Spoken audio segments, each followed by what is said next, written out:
Alors hier on avait commencé Zimrat Haaretz et on a commencé à parler du Nyan de Kedushat Eretz Israël et le Nyan que maintenant la Yeshua elle va venir par le Zroa d'Akadosh Baruch Hu, c'est-à-dire que maintenant le Icar de la Géoula elle va venir par la délivrance va venir par le Kohar du bras d'Akadosh Baruch Hu. C'est-à-dire par le Kohar du bras d'Akadosh Baruch Hu, comme on avait dit hier. Maintenant, peut-être hier, j'ai pas assez expliqué ce principe-là qu'on a vu hier. Mais le principe qu'il a dit hier, c'est quelque chose d'extraordinaire, de savoir que quand on a réparé la parole, alors on est sorti de l'emprise c'est-à-dire que toujours on explique que Kol c'est Kol Yaakov, Yadaim c'est des Esav, d'accord, que la voix c'est la voix de Yaakov, les mains c'est les mains de Esav. Et que maintenant quand on sort des mains, alors on est dans la voie de Yaakov, et si on sort de la voie de Yaakov, on tombe dans les mains de Esav. Mais les mains, ce qu'on a vu hier, c'est quelque chose, c'est dans cette notion-là, ça va beaucoup plus loin, c'est-à-dire c'est beaucoup plus profond. C'est la même notion, mais elle est révélée de façon beaucoup plus profonde. C'est-à-dire que maintenant, chaque situation qu'il y a dans le monde, elle est d'abord naturelle, c'est-à-dire elle est d'abord logique et d'abord naturelle. C'est-à-dire ce monde-là, Hachem il a créé la nature. C'est-à-dire la nature, il a créé, Hachem, il y a le soleil, il y a la lune, il y a les arbres, il y a la mer, il y a les individus, etc. Les gens, ils naissent, ils meurent, ils trucs, etc. Ok. Il y a la nature comme elle est. Maintenant, cette nature-là, c'est le premier aspect du monde. Cet aspect-là, c'est Esav. C'est-à-dire, c'est pour ça que Esav, il est né le premier. C'est pour ça qu'il y a toute une discussion maintenant. Est-ce que c'est Esav le premier-né ou c'est Yaakov? Qui est-ce qui est le premier-né? Normalement, c'est le premier-né, c'est Yaakov, c'est pas Esav. Parce que Yaakov, c'est l'esprit du monde. Esav, c'est la forme du monde. Donc, la forme du monde, c'est lui le premier-né, mais c'est pas lui le premier-né. Le premier-né, c'est Yaakov. Alors maintenant comment on va régler le problème? Que Yaakov il vient, il dit à Esav, tu veux pas me vendre le droit d'aînesse? Il lui dit bien sûr je te le vends. Qu'est-ce que c'est le droit d'aînesse? C'est rien du tout, prends-le. Ça veut dire que maintenant, quand maintenant Esav lui-même il rejette l'importance que c'est l'esprit de la chose. Lui dit, l'esprit, c'est rien pour moi. Moi, ce qui m'intéresse, c'est la chose. C'est le côté rouge, le côté apparent de la chose. C'est-à-dire le côté de donne-moi à manger, etc. C'est ça qui m'intéresse. Mais l'esprit de la chose, ça ne m'intéresse pas du tout. Alors Yaakov, il dit, bon, je l'achète. Après, il voit qu'il lui prend aussi la matière, les brachot. Alors Esav, il dit, attends, il y a un truc que j'ai pas bien compris là ce qui s'est passé. Il y a eu une entourloupette là, il y a une entourloupe, il y a un truc qui est pas clair. Tu m'as dit que tu m'achetais le droit d'aînesse, d'accord, mais alors pourquoi tu m'as pris les bénédictions? Et il dit, mais parce que les bénédictions, ça veut dire que tu comprends pas que ça va avec le droit d'aînesse, parce que celui qui a pris l'esprit, il a pris automatiquement l'emballage aussi. Celui qui a pris le dibour, la parole, il a pris aussi l'action, il a tout pris. Ça veut dire que maintenant, la vraie lutte, elle se trouve dans le niveau de communication dans lequel on se trouve. Si maintenant on se trouve, il y a toutes les situations, si tu les laisses comme elles sont, a priori, à prime abord, elles sont Esav, c'est Esav qui domine, c'est les mains qui dominent. Maintenant tu montes un petit peu. Comment tu montes? Tu commences à réparer la parole, c'est-à-dire tu commences à comprendre qu'il y a un esprit dans la chose et que cet esprit, il s'atteint avec la parole. Alors tu commences à rentrer dans le monde de la communication qui se trouve caché dans l'apparence de cette situation-là. Maintenant, plus tu t'élèves, et plus dans la parole, et plus Esav, il va basculer du côté de Yaakov. C'est-à-dire toute la force de Esav, elle va basculer du côté de Yaakov. Et après, même les forces naturelles qu'il utilisait, Esav, elles vont se retourner contre lui. Parce que maintenant, les forces naturelles, elles sont pas pour Esav. Toutes les forces naturelles, elles ne sont pas pour Esav. Quand Moshe Rabbeinu, il s'est mis en colère, il a dit, quand ils ont demandé de la viande, alors il a dit à Hachem, mais moi j'en ai marre de ces gens-là, moi qu'est-ce que je suis pas leur père, non, c'est pas moi qui les ai enfantés, qu'est-ce que je voulais retrouver de la viande maintenant dans le désert? D'où je vais trouver de la viande? Mais si on tue tous les animaux qu'il y a, il n'y aura jamais assez de viande pour les nourrir à tous. Je peux pas, j'ai pas. Regarde, Hachem, il a dit, mais pourquoi? Qu'est-ce qu'il y a? Pourquoi c'est un problème pour moi de t'amener de la viande? Je vais t'amener des cailles par milliers, elles vont venir. Qu'est-ce qu'il y a? C'est rien du tout pour moi de faire ça. Ça veut dire que maintenant, les éléments qu'on a, ils vont d'après des lois naturelles, d'accord? Tous les éléments, ils ont un statut, ils sont programmés naturellement, d'accord? Il y a une programmation. Cette programmation-là, elle est faite pour permettre le choix. C'est-à-dire que cette programmation, c'est une programmation qui peut se faire sous le langage de Esav. Donc maintenant on a, si vous voulez, chaque chose qui a été créée, elle est ambivalente, d'accord? C'est-à-dire que elle peut soit être un outil de la providence, ça c'est quand on fait une programmation de la chose avec la communication, avec la parole. Soit cette chose-là, ça peut être un outil de consommation, et ça peut être quelque chose qui va servir les forces du mal, ça peut être quelque chose qui est complètement stagnant et par rapport à toute évolution, c'est-à-dire que ce sont des objets ou des choses qui vont aller dans le sens uniquement de la matière, c'est-à-dire il n'y aura rien d'autre à faire avec ces choses-là. Alors Esav, lui, il a choisi la matière, d'accord? Mais lui, il a choisi la matière et physiquement, il est le premier-né. Mais spirituellement, c'est pas lui le premier-né. Spirituellement, c'est Yaakov le premier-né.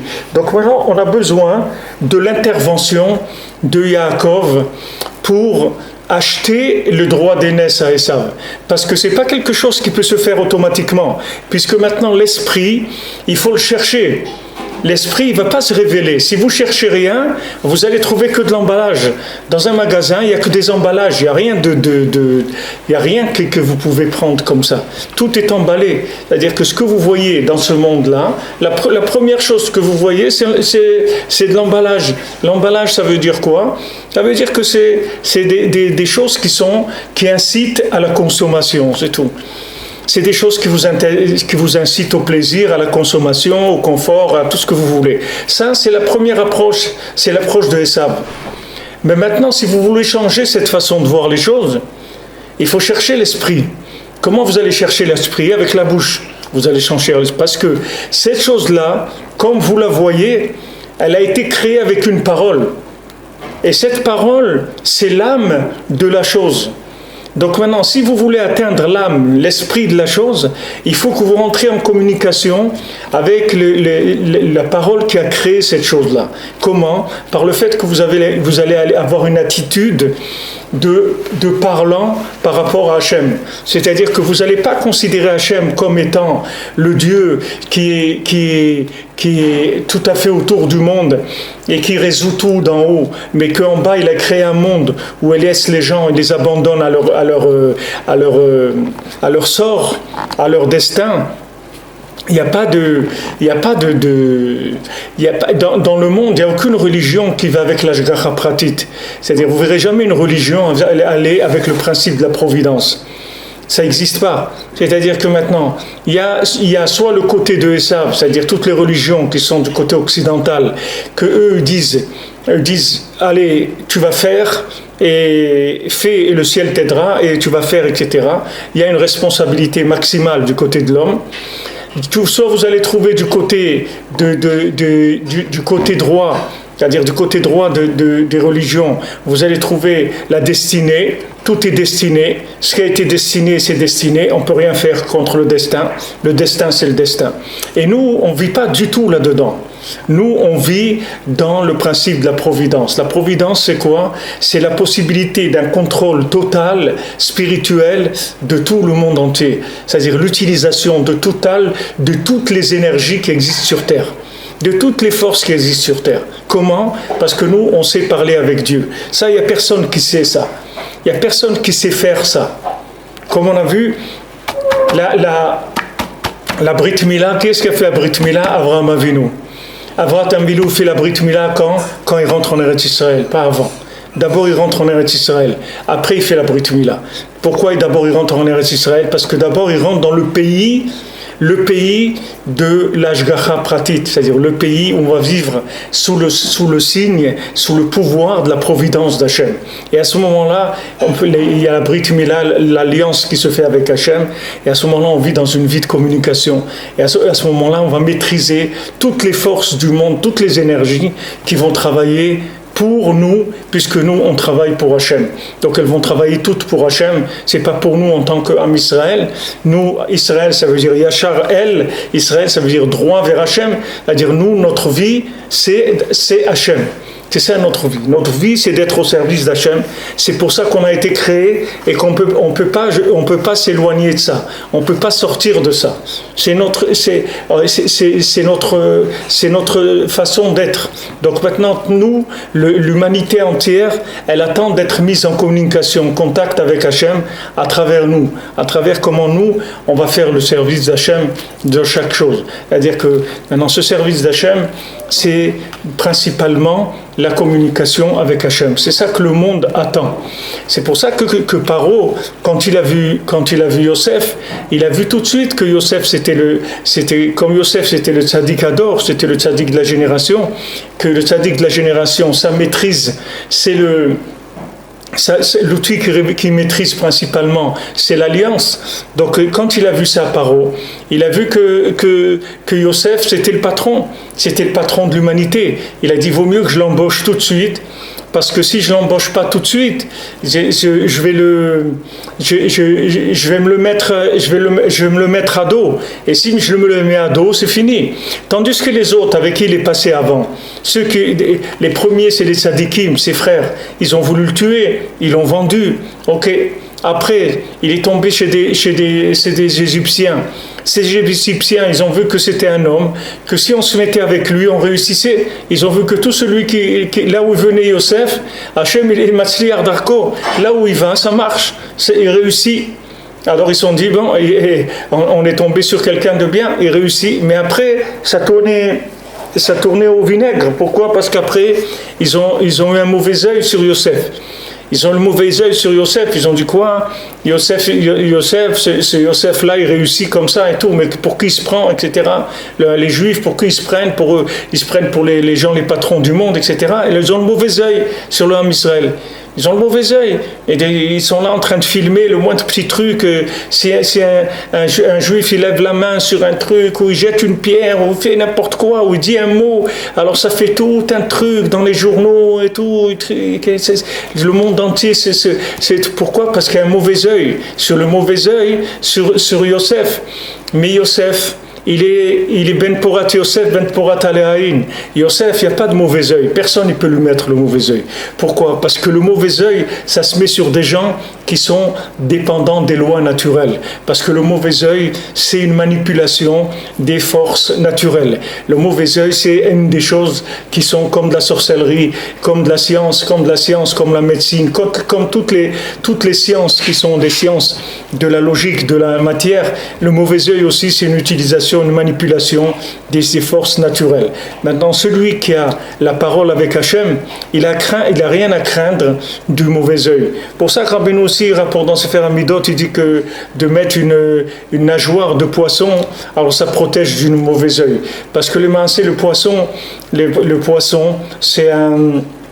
Le poisson, il n'a pas de mauvais œil. C'est pour ça qu'on mange le poisson le vendredi soir.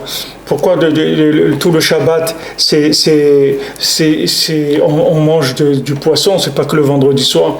Il faut essayer de manger du poisson les 3 repas de Shabbat. Les 4 repas, même avec aussi Melavé Malka.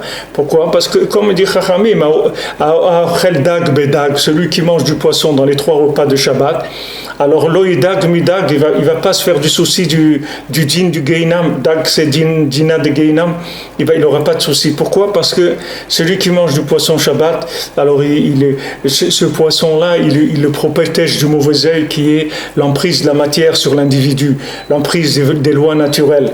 De dire, ouais, il m'a mis l'œil, alors je vais pas réussir, ou le gâteau que j'ai fait, il va pas marcher, ou l'affaire que j'ai faite, elle va pas réussir, etc. Tout ça, ça vient du fait qu'on croit qu'il y a des gens qui ont la force de manipuler ces pouvoirs-là, qui ont le pouvoir d'impuler ces forces naturelles qu'il y a dans la nature, dans le monde. Mais Yosef, il est Ben Porat Yosef, Ben Porat Aleaïn. Yosef, il est au-dessus du mauvais œil, comme le poisson qui est caché sous l'eau, il est au-dessus du mauvais œil. Ce mauvais œil, c'est Ketz Kol Basar, puisque on sait que les poissons, ils n'ont pas été frappés, ils ont pas été frappés par le déluge. Eretz Israël aussi, elle n'a pas été frappée par le déluge. En Eretz Israël, il n'y a pas eu le déluge. Et les oiseaux qui étaient, les poissons sous la mer non plus. Pourquoi? Parce que c'est des endroits qui sont protégés du mauvais œil, que l'œil ne peut pas leur faire du mal. C'est-à-dire, Eretz Israël, l'œil de personne peut atteindre et les 70 nations. C'est 70 en hébreu, c'est Gematria Aïn. Aïn, ça veut dire l'œil. Aïn, c'est l'œil. C'est-à-dire que maintenant, c'est 70 nations qui sont le concentré, il est dans Esav, puisque quand Esav il est venu contre Yaakov, il s'est écrit que Esav il avait 400 personnes avec lui. 400 personnes, c'est Gematria Ra Aïn. C'est mauvais œil, c'est Gematria 400. C'est-à-dire que lui, il est venu avec son mauvais œil sur Yaakov. Mais Yaakov, il avait plus peur. Parce que Yaakov, quand maintenant il est sorti de chez Lavan, il est arrivé à la communication avec Hachem grâce à la naissance de Yosef, grâce au fait que Hachem il a eu pitié de Rachel et de lui, il leur a donné Yosef. Alors ça y est, quand Yosef est né, alors l'ennemi numéro 1 de Esav est né, celui qui allait terminer Esav, il est né, c'est fini. Et Esav, il était terminé. Dès le jour où il est né, Yosef, c'est le commencement de la fin de Esav. Donc maintenant, après, il n'avait plus peur. Yosef, il avait plus peur. Maintenant, les sadikim, ils étaient jaloux de lui. Ses frères, ils étaient jaloux de lui. Ils vont, ok, qu'est-ce qu'ils ont voulu le tuer, mais Hachem, il le protège. Il ne peut rien lui arriver à Yosef. Parce que s'ils arrivent à tuer Yosef, ils ont détruit l'humanité, c'est fini. Le monde entier, il est détruit. Donc, ils ne peuvent rien faire à Yosef. Yosef, il va en Égypte. Maintenant, les Égyptiens, au début, comme tous les pays ils accueillent toujours les Juifs à bras ouverts, venez, etc. Et quand ils voient que les Juifs ils réussissent un peu trop, et ça commence le mauvais œil après. Ah ouais, qu'est-ce que c'est ces Juifs, c'est eux qui tiennent le commerce, c'est eux qui truquent, etc. Qu'est-ce que ça veut dire, etc. Ça commence le mauvais œil, après ils essayent de faire du mal. Donc Yosef, qu'est-ce qu'il fait? Ils le mettent en prison. Mais Yosef, lui, par rapport à sa conscience, par rapport à lui-même, il n'a rien fait du tout. Il a fait que comme la bracha dans le monde. Mais le mauvais œil, il a essayé de lui faire du mal. Mais les Maaseh ne lui a rien fait du tout, puisque cette période-là, c'était juste une période de préparation pour qu'il puisse après sortir et devenir le roi de l'humanité, comme c'était sa place. Alors quand Paro il a vu, il a dit celui-là c'est le patron du monde, il faut se mettre bien avec lui, parce que c'est dangereux sinon. C'est-à-dire si je ne me mets pas bien avec lui, il va me détruire, parce que cet homme-là, il a le pouvoir du monde entier dans ses mains. Mais Esav, lui, il s'est pas rendu compte de ça. Esav, il croyait que Yaakov, c'était son frère. Et alors, voilà, lui, ok, il a décidé, lui, il aime la spiritualité, et moi, j'aime la matière. Donc maintenant, moi, je suis le premier-né. Mais qu'est-ce que c'est premier-né? C'est rien du tout. C'est l'esprit des choses. Ça m'intéresse pas, l'esprit des choses, moi. Moi, ce qui m'intéresse, c'est la consommation. Moi, je veux du, comme on dit, du rouge qui teinte. Je veux du vrai. c'est ça que je veux. Ok, alors Yaakov, il lui a acheté. Maintenant, quand il lui a acheté le droit d'aînesse, il a vu qu'il lui a pris aussi toute la bracha dans la matière, toute la bracha du monde, il a prise.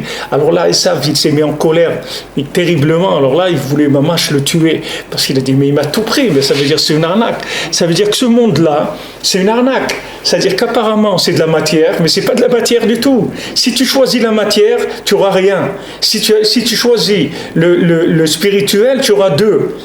C'est-à-dire la matière, c'est 1 plus 1 égale 0. Et le spirituel, c'est 1 plus 1 égale 2. C'est-à-dire que maintenant, la matière, c'est rien. La matière, pour la matière, c'est rien. Puisque maintenant, toute la matière, elle va se détruire. Donc, tout celui qui investit dans la matière, il va faire faillite. Tout celui qui investit dans le spirituel, il est garanti qu'il va réussir sa vie. Ne regardez pas maintenant les apparences, ni de l'un ni de l'autre, parce que les apparences, ça ne veut rien dire du tout. Parce que vous ne savez pas dans quel moment de la transformation de la chose, et ça se trouve. C'est comme si un bébé, et il ne faut pas regarder comment il est, ni le premier, ni le deuxième, ni le troisième mois, parce que vous avez l'impression que c'est un monstre. Mais vous attendez les 9 mois, vous allez voir que il est extraordinaire, il va être un beau bébé avec tout ce qu'il faut, etc. Maintenant, ne regardez pas le monde comme il est, parce qu'il est en évolution. Mais vous allez voir qu'à la fin, ça va se couper. C'est-à-dire qu'il va y avoir d'un côté les perdants, c'est tous les gens qui vont avoir investi, qui ont investi dans Esav, et en général tous les gens qui se sont investis contre le Ham Israël. Tout celui qui sera investi contre le Ham Israël, il a coupé la branche sur laquelle il était assis, tout simplement. Maintenant, vous ne voyez pas, il ne tombe pas, parce qu'il est au milieu de scier la branche. Mais dès que la branche elle va être assez sciée, vous allez voir qu'il va tomber dans le ravin. C'est-à-dire toute l'Europe, vous voyez, ils amènent des réfugiés sans arrêt. L'Allemagne, elle va amener cette année, en 2015, elle est fière, 800 000 réfugiés en 2015. 800 000 réfugiés dans son pays. Maintenant, eux, ils ne se rendent pas compte de ce qu'ils sont en train de faire. Alors ici la branche, parce qu'ils ont une attitude contre le Ham Israël, et cette attitude, elle fait qu'automatiquement ils se collent à eux des éléments destructeurs. Maintenant, eux, ils ne se rendent pas compte, c'est comme Esav. Lui vient, il dit à Yaakov, qu'est-ce que tu veux ? Tu veux m'acheter l'esprit, tu veux m'acheter le droit d'aînesse ? Mais vas-y, prends-le, j'ai pas de problème. Ça ne m'intéresse pas le droit d'aînesse. Ah, maintenant il se rend compte que le droit d'aînesse, les maasé, c'était le tout. C'était tout. C'est pas que le droit d'aînesse, c'est tout. Il a tout acheté. Quand il a pris l'esprit, il a tout pris. Il n'a pas pris qu'un petit peu, il a tout pris. Donc à ce moment-là, Esav il a commencé à hurler de rage et à pleurer, et il était cassé complètement, parce que le maasé, depuis ce moment-là, ça a été terminé pour lui, il a tout perdu. J'ai fini. Maintenant, tout ce que vous voyez, c'est juste des tris qui se font dans le monde pour réparer cette situation que Esav et Yaakov, ils sont nés en deux individus différents. Alors que normalement, Esav, il devait naître dans Yaakov. Il devait y avoir qu'un fils, Israël, que Yaakov, c'est tout. Le fait que maintenant, dans le monde, il y a eu des choses qui n'étaient pas réparées, donc c'est sorti en deux choses. Comme il y a des choses qui sortent en plusieurs morceaux, et après il faut les travailler. Comme vous voulez faire du pain, il n'y a pas du pain. Le pain, ça ne pousse pas. Même si le pain, c'est la base de la nourriture de l'être humain, mais ça ne pousse pas. Le pain, il faut de l'eau, il faut de la farine, il faut de la levure, et il faut un four pour le cuire. Il faut tout ça. Il faut faire tous ces travaux sur le pain pour que le pain il soit mangeable. Et à ce moment-là, ça devient de la nourriture. Maintenant, pourquoi le pain il pousse pas comme une banane ou un pommier, comme une graine, et que ça s'arrose et puis ça pousse tout seul? C'est-à-dire, on n'a pas besoin d'intervenir. Parce que le pain, c'est la base de la nourriture de l'homme. Donc c'est la chose la plus compliquée qui est sur Terre.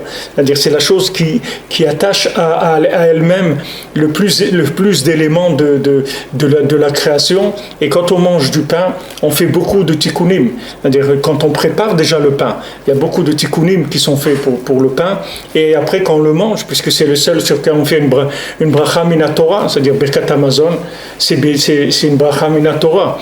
Donc il ne faut pas vous dire, mais pourquoi le pain alors ça ne pousse pas comme ça? Parce que ça ne peut pas pousser comme ça, parce que les choses qui poussent comme ça, Plus quelque chose il pousse fini, moins il a de la valeur.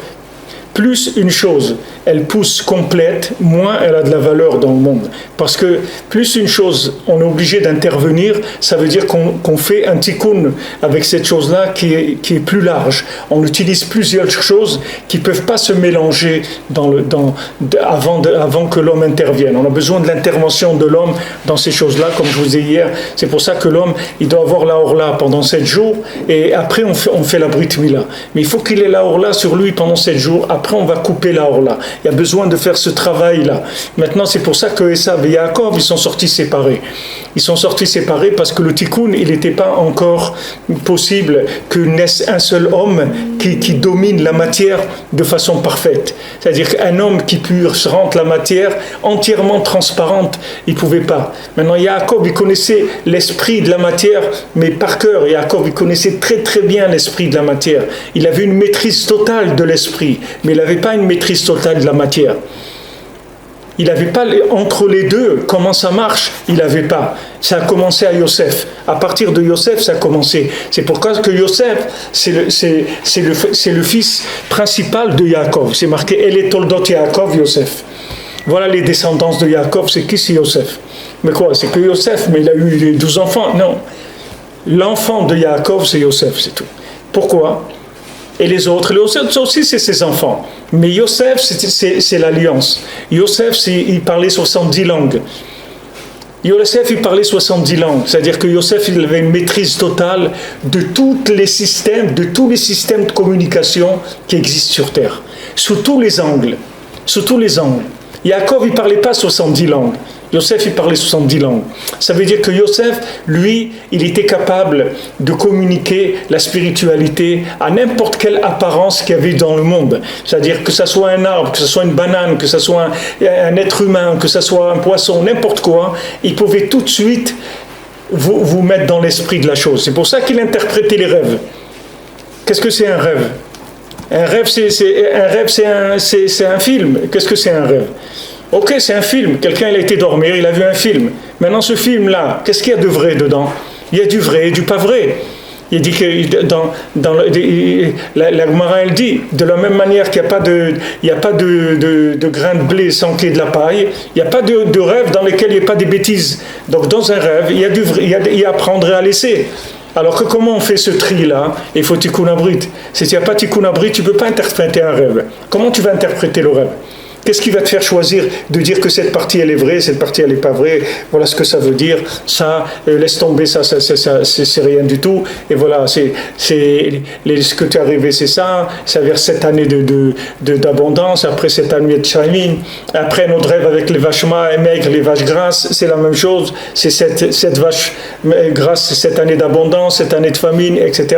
Voilà ce qu'il va falloir faire. Pour cette clarté-là. Cette clarté quand il voit directement la chose, comment elle est à l'intérieur, ça, il n'y a que Yosef qui peut faire ça. C'est-à-dire qu'il n'y a que le tzaddik adore qui maîtrise l'alliance. Il n'y a que lui qui peut avoir ce koach-là. Les autres, même les autres tzaddikim, ils essayent, mais ils ne peuvent pas arriver à une clarté totale dans la réunification entre la matière et l'esprit. Il n'y a que le tzaddik adore qui a la réunification de l'esprit et de la matière. Et quand l'esprit il est réglé, la matière elle est réglée aussi, il n'y a pas de problème. Quand vous avez l'esprit qui marche comme il faut, alors avec la réparation de l'alliance, tout ça c'est réglé. C'est ce qu'on vient chercher à Ouman à Rosh Hashanah. Parce qu'Ouman à Rosh Hashanah, c'est Rosh. Rabbeinu dit, il y a 3 têtes qui se rencontrent à Rosh Hashanah. Il y a la tête de Rosh Ben Israël, c'est Rosh Tevod Rabbi, c'est le Rav du Ham Israël, Rabbi Nachman. Il y a le Rosh Hashanah, il y a la tête de l'année, et il y a le Rosh de chacun.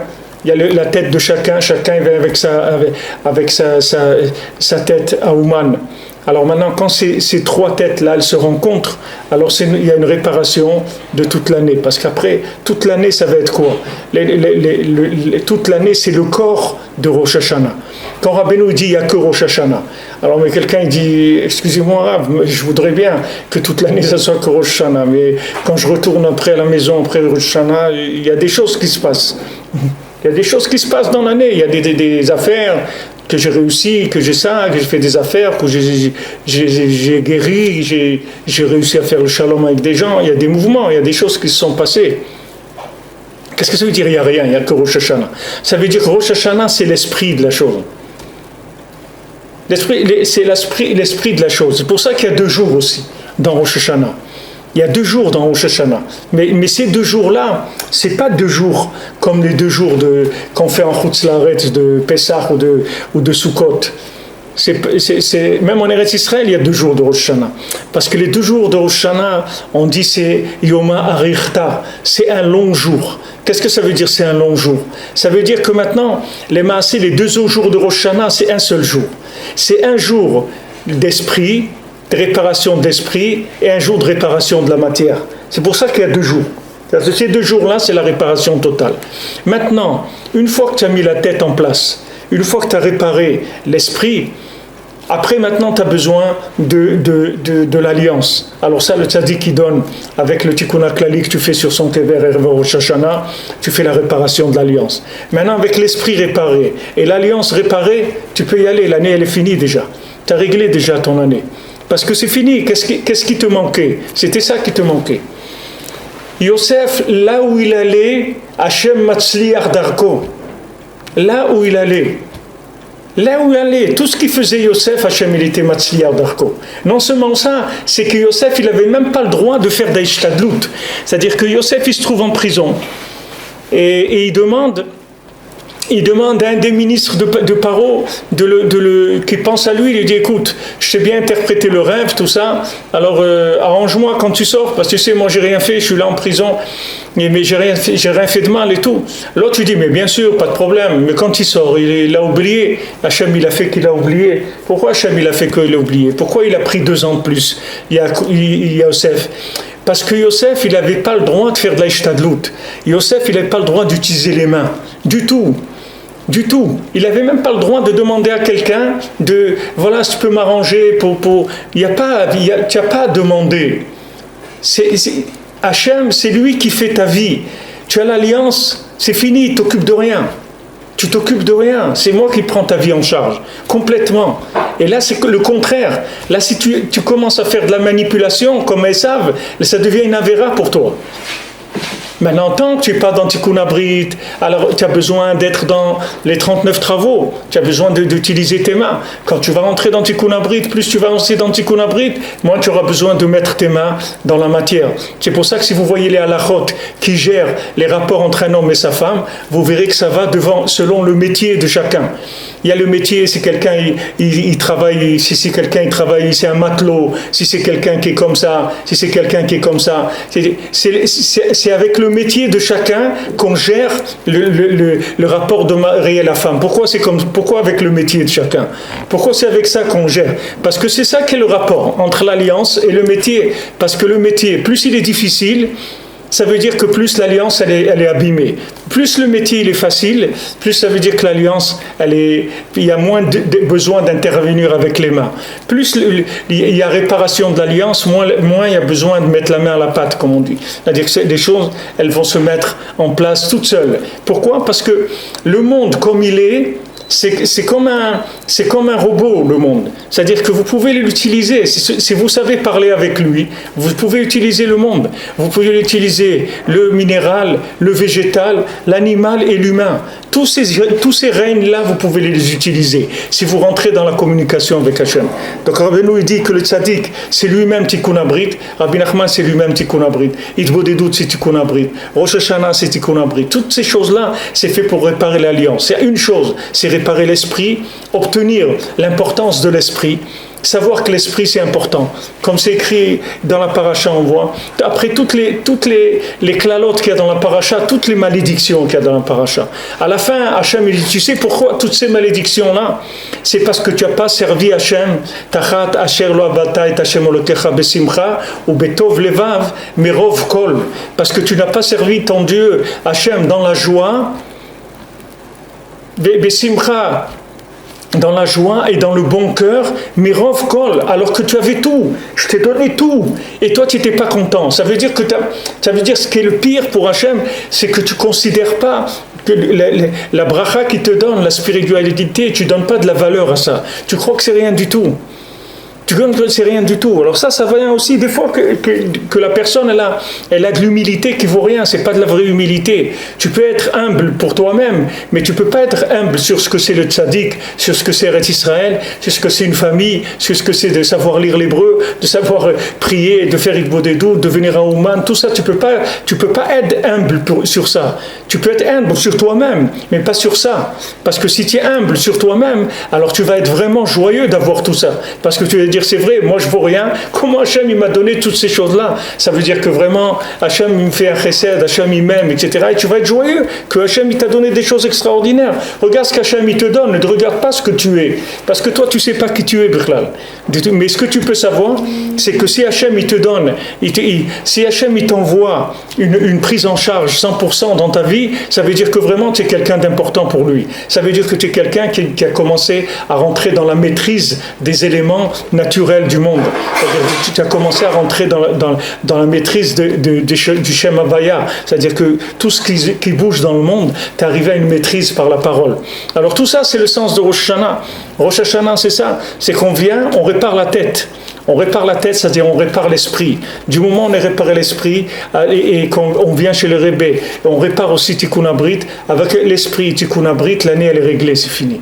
Parce que c'est fini, il y a une maîtrise totale par l'Ashgacha, c'est-à-dire que tu vas vivre une année de providence totale, où tu vas être dans la providence. Tu ne vas plus vivre dans la cause à effet.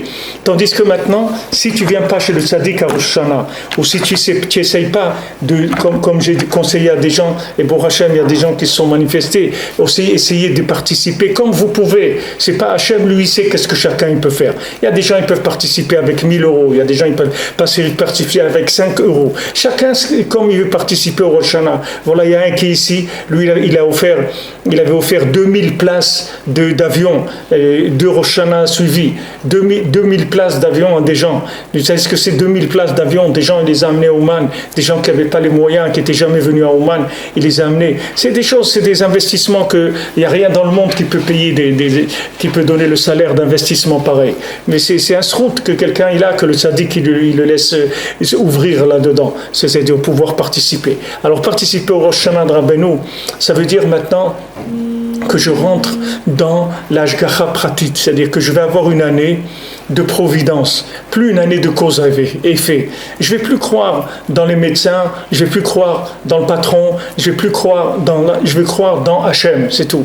Et Hachem, il va m'envoyer à ma porte les gens dont j'ai besoin. Il va m'envoyer le médecin dont j'ai besoin, il va m'envoyer le patron dont j'ai besoin, il va à la maison dont j'ai besoin, la personne avec qui étudier dont j'ai besoin. Tout Hachem, il va tout m'envoyer. Parce que je rentre dans un système qui n'est plus le système de Esav. C'est le système de Yaakov. C'est plus le système de Esav. Ce système de Yaakov, c'est la maîtrise de la matière par l'esprit. Alors c'est ce qu'on a vu hier. Mais j'avais besoin, c'est-à-dire c'est nécessaire que j'ouvre plus cette notion-là, parce que hier c'était un petit peu, c'est-à-dire j'ai dit les choses très très théoriquement, et j'avais peur que ça ne soit pas bien compris. Alors maintenant, ce que je voulais que faire passer, c'est qu'il y a une évolution, c'est-à-dire plus vous montez dans le domaine de la parole, quand on dit que quand on parle, on prend la force à Esav, comment ça se passe? C'est-à-dire à chaque fois que vous communiquez plus avec Hachem, automatiquement, vous enlevez les forces naturelles de la manipulation de Esav et vous les prenez dans le côté d'Yaakov, être manipulé par les forces de la parole, par Yaakov. C'est pour ça que quand Yaakov il a pris des pierres pour mettre sa tête dessus pour dormir, toutes les pierres elles sont disputées pour être sous la tête de Yaakov. Et après se sont fondues en une seule pierre. Pourquoi? Parce que du moment où Yaakov il veut utiliser quelque chose de ce monde, il a besoin d'une pierre dans ce monde. Mais toutes les pierres du monde elles veulent venir chez lui. Pourquoi? Parce que elles vont vivre pour la gloire d'Hachem. Elles vont vivre pour la gloire d'Hachem. Comme Rabbi Nachman il dit, vous savez très bien combien vous avez besoin de mon Rosh Hashanah. Mais il n'y a pas que vous qui avez besoin de Rosh Hashanah. Le monde entier, il a besoin de mon Rosh Hashanah. Et si les gens, ils savaient combien ils ont besoin de mon Rosh Hashanah, qu'est-ce qu'ils auraient fait les gens pour le Rosh Hashanah de Rabbi Nachman? C'est-à-dire, si les gens, ils savaient quel tikkun que Rabbi Nachman il fait à Rosh Hashanah, le monde entier, il s'orienterait vers cette chose-là. C'est-à-dire, ça serait mamash le centre de vie du monde entier. Les gens, ils reconnaîtraient d'où ça vient. Alors maintenant, quand vous progressez dans la communication avec Hachem, dans la parole, dans la prière, vous croyez dans la parole avec Dieu et dans le rapport avec Dieu, chaque fois que la parole augmente, toutes les forces naturelles, c'est-à-dire qui correspondent à ce niveau de parole dans lequel vous êtes, elles basculent de votre côté. C'est-à-dire elles basculent du côté d'Yaakov, du Hémet, et vous commencez à manipuler les énergies de la nature. Donc maintenant, ces choses elles-mêmes qu'il utilisait et savent pour faire du mal au Ham Israël, c'est ces choses elles-mêmes qui vont se retourner contre lui. Parce que ces choses elles-mêmes, naturellement, elles sont neutres.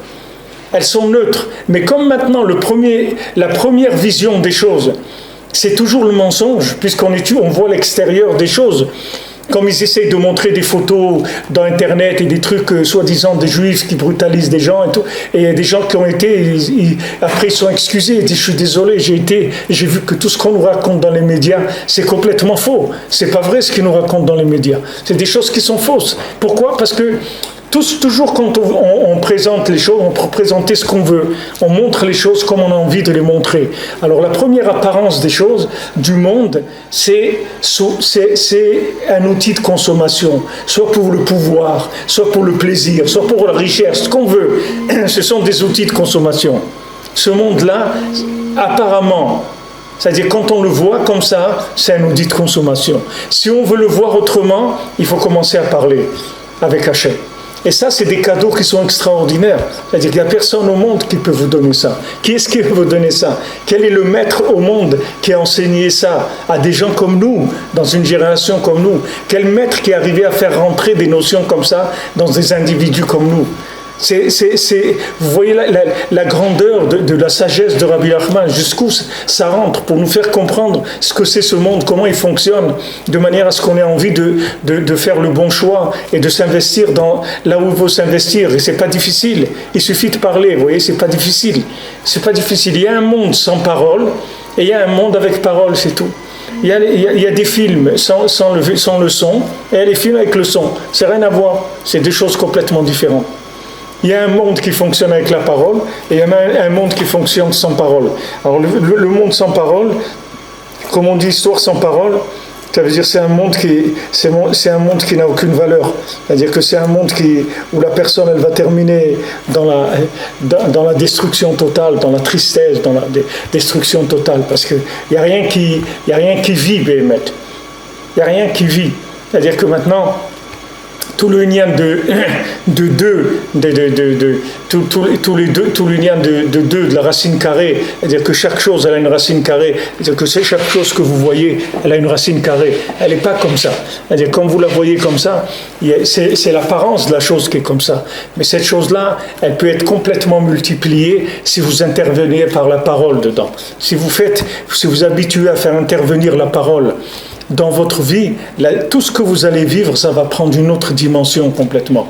Donc ici, il parle du bras gauche, du bras gauche, et que dans le bras gauche, au bout du bras gauche, il y a les 5 doigts. Oui. Les 5 doigts, ça, on l'a expliqué déjà, mais je vous le répète parce que ici, ça montre la dimension de l'explication aussi.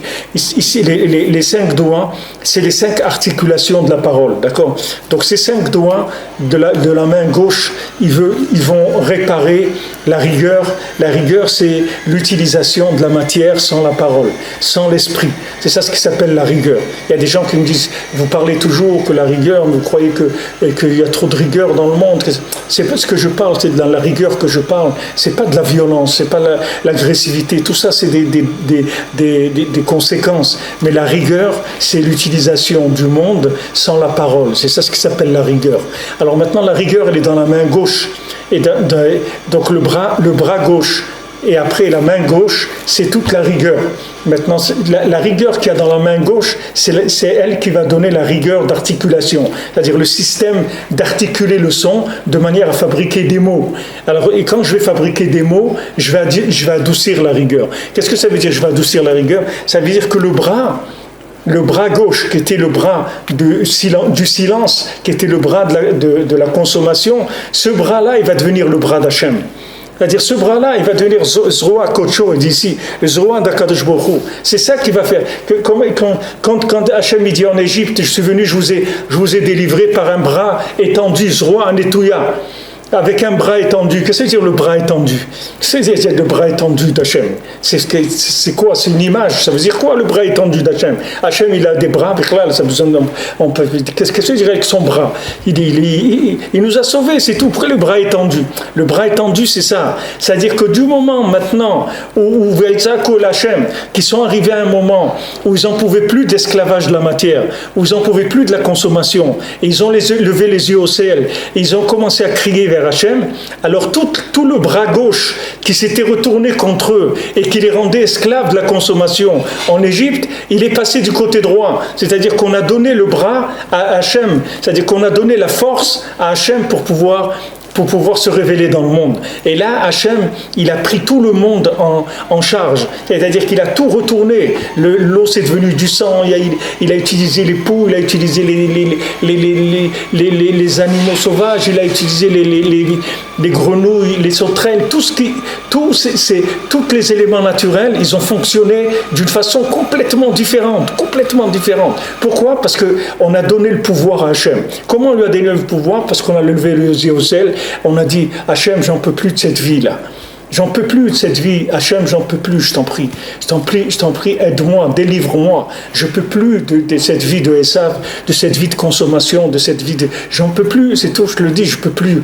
Alors quand on dit à Hachem, on annonce à Hachem, on prie pour chaque chose, qu'est-ce qui se passe? La main gauche, elle s'inclut dans la main droite. C'est-à-dire que la main gauche, elle rentre au lieu d'être une force qui est déconnectée d'Hachem. Et quand elle est déconnectée d'Hachem, elle est prise par Esav contre nous. C'est avec ça qu'il se met contre nous. Avec toute la matière, il l'utilise pour aller contre nous. Mais ça, on le récupère et on en fait le bras étendu d'Hachem. Et avec ce bras étendu d'Hachem, Hachem, il nous délivre de tout. Zroa Netoya, avec ce bras étendu, Hachem il vient, il détruit tout le mal qu'il y a dans le monde et il libère tout le bien qui est prisonnier de ces forces-là de consommation qui veulent détruire mamash l'humanité, qui sont mamash cruels. Derrière tout ça, il y a des gens qui sont cruels, qui veulent faire des choses terribles. Et maintenant, sachez que si on parle, automatiquement, ces choses-là, elles n'ont plus de pouvoir. Rabbeinu dit, avec la parole, on peut faire qu'un fusil, il peut pas tirer. Même un fusil, la balle, elle tirera pas avec la parole. Parce que avec la parole, on peut manipuler toutes les forces qu'il y a dans le monde. On peut sortir complètement de toutes les lois naturelles, soi-disant. Et tout ce qui était des lois naturelles, c'était uniquement s'il n'y avait pas intervention de la parole. C'est un stade de la progression de la vie dans le monde. Mais c'est le premier stade, c'est le stade juste de l'emballage de la vie. Mais il y a un autre stade qui est la vie elle-même, et ça on la découvre quand on est dans le monde de la parole. Bezrat Hashem. Alors, Be'atzlacha, bonne journée.